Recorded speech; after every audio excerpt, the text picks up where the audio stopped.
ভোক লাগিছে খাবলৈচোন একোকে নাই কিনো দিম লকডাউনৰ বাবে কাৰো ঘৰত কাম কৰিবলৈ যাব পৰা নাই এইকেইদিন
জীৱন শেষ কৰি পেলাইছে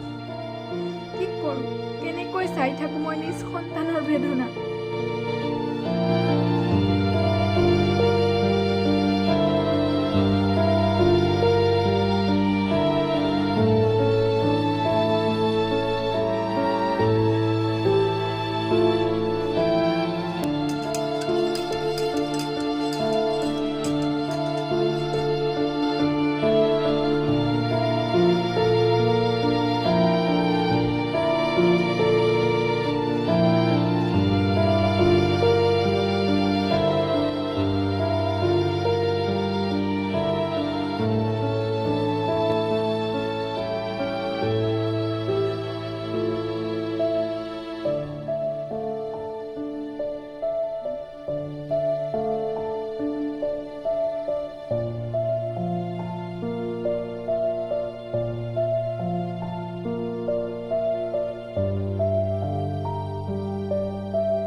হে ঈশ্বৰ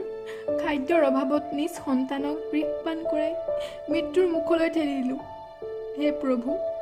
মই নিবিচাৰোঁ মোৰ ভুলৰ প্ৰায়শ্চিত্ত মাথো বিচাৰোঁ